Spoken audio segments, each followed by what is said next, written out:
Hello everyone, आज हम समझेंगे इंडियन पिनल कोड 1860 के अंदर अबेटमेंट टॉपिक को। इस वीडियो में हम बात करेंगे सेक्शन 109, 110 के बारे में। पिछली वीडियोस में हम कवर कर चुके हैं सेक्शन 107, 108 एंड 108A के बारे में, जिसके लिंक्स आपको डिस्क्रिप्शन में मिल जाएंगे।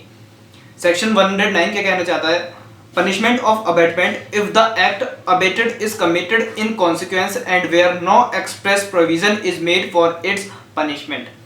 इस सेक्शन की हेडिंग में ये साफ कहना चाहता है कि यदि किसी व्यक्ति को उकसाया गया है और उस व्यक्ति को जैसा उकसाया गया है उसने वैसे ही कार्य कर दिया गया है। दूसरा ये बात कह रहा है कि जिस अपराध के लिए उसको उकसाया गया है उस अपराध के अबेटमेंट की सजा आईपीसी में है ही नहीं, मतलब उस अपराध के उकसाने की, उस अपराध को दुष्प्रेरण करने की सजा के बारे में आईपीसी में कोई प्रोविजन ही नहीं है। तो उस दशा में, उस सिचुएशन में क्या पनिशमेंट मिलेगी अबेटर को? अबेटर को क्या सजा मिलेगी? तो इस सेक्शन में कहा है whoever abets any offense shall, if the act abated is committed in consequence of the abatement and no express provision is made by this code for the punishment of such abatement, be punished with the punishment provided for the offense।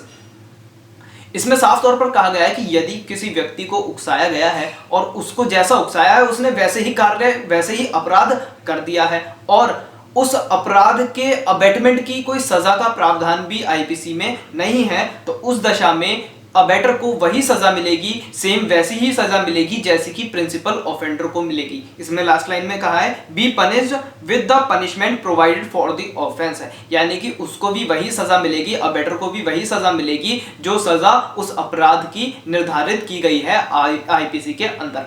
ठीक है, इसको और आसान तरीके से समझते हैं। देखिए, दो चीजें होती हैं, एक होता है अपराध और उसकी सजा, दूसरा होता है अपराध और उसके दुष्प्रेरण की सजा, यानी कि ऑफेंस एंड पनिशमेंट, और दूसरा होता है offence and punishment of the abetment.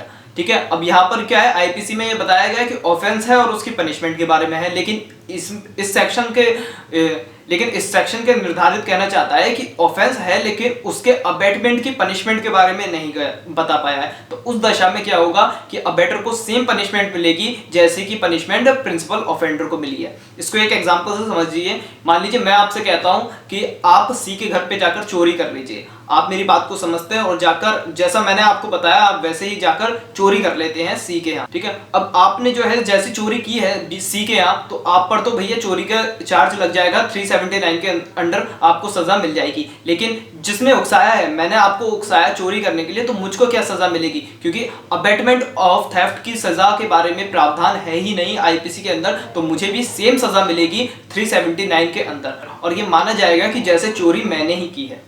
ठीक है, एक्सप्लेनेशन की बात करें, एन एक्ट और offence is said to be committed in consequence of abetment when it is committed in consequence of the instigation और इन परसुएंस ऑफ कॉन्स्पिरेसी और with the aid which constitutes the abetment.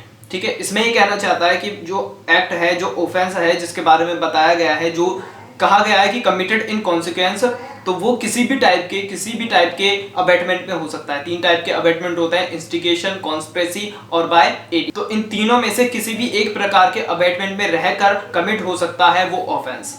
इसको और अच्छे से illustration से समझते हैं। B illustration कहना चाहता है A instigates B to give false evidence. यहाँ पर ए बी से कहता है तुम जाके फॉल्स एविडेंस दे दो। ठीक है, बी उस बात को मानता है और फॉल्स एविडेंस दे देता है, तो बी जो है, बी पनिशेबल होगा फॉल्स एविडेंस देने के लिए, और ए पनिशेबल कैसे होगा? ए भी फॉल्स एविडेंस देने के लिए पनिशेबल होगा, क्योंकि कोई प्रावधान है ही नहीं कि अबेटमेंट की, फॉल्स एविडेंस देने के अबेटमेंट की कोई सजा हो। ऐसी कोई सजा आईपीसी के अंदर नहीं दे रखी है, तो बी ए भी सेम पनिशेबल होगा जैसे कि बी पनिशेबल हुआ है, और ये माना जाएगा कि जैसे बी ने कार्य किया है तो ए ने वो कार्य किया। सी इलिस्ट्रेशन सब देखिए, A and B conspire to poison Z. इसमें ये सिंपल कहना चाहता है कि ए और बी कॉन्स्पायर करते हैं कि वो जेड को मारेंगे पॉइजन देकर। अब ए जो है इस बात को ध्यान में रखते हुए, कॉन्स्पिरेसी को ध्यान में रखते हुए जहर का इंतजाम करता है और बी को दे देता है। बी क्या करता है? जेड के खाने में जहर मिलाता है और वो जेड को दे देता है। जेड उस खाने को खाकर मर जाता है। अब यहाँ पर जो है बी ने जहर मिलाया और उसको दिया जेड को, तो बी ने तो यहाँ पर बी पर तो मर्डर का चार्ज लगेगा ही लगेगा। ए जो है, जो इस कॉन्स्पिरेसी में जुड़ा हुआ था और जो कॉन्स्पिरेसी के थ्रू इसने एड किया बी को, अबेट किया बी को, तो उसके लिए भी वो लायबल रहेगा और उसको ए पर भी सेम मर्डर का चार्ज लगेगा। सेक्शन 110 कहता है punishment of abetment if person abetted does act with a different intention from that of the abet. इस सेक्शन में कहना चाहता है यदि किसी व्यक्ति को उकसाया गया और जिस व्यक्ति को उकसाया गया उसने डिफरेंट इंटेंशन डिफरेंट नॉलेज से, मतलब अबेटर की डिफरेंट इंटेंशन डिफरेंट नॉलेज से जाकर वो अपराध किया।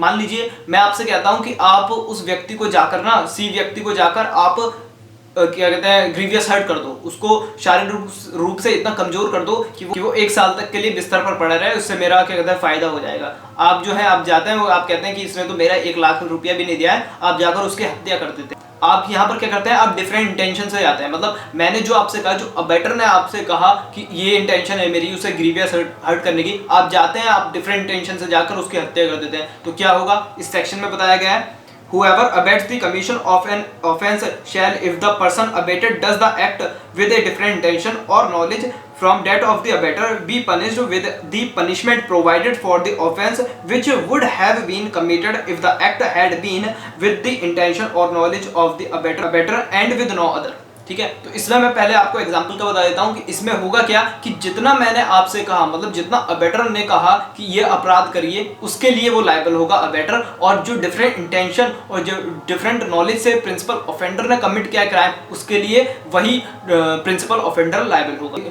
क्यों, अबेटर थोड़ी लायबल होगा डिफरेंट इंटेंशन को लेकर, डिफरेंट नॉलेज को लेकर। जो प्रिंसिपल ऑफेंडर ने अपनी नॉलेज और इंटेंशन से जाकर क्राइम किया है उसके लिए अबेटर थोड़ी लायबल होगा। इस सेक्शन में यही कहा है कि अगर ऐसा होता है तो ये माना जाएगा कि अबेटर जो है वो अपने अपराध के लिए लायबल होगा, जिस अपराध के लिए उसने उकसाया है उसके लिए लायबल होगा अबेटर, और जो डिफरेंट इंटेंशन और नॉलेज लेकर प्रिंसिपल ऑफेंडर जाता है उसके लिए वही लायबल होगा जिसने अपराध किया है।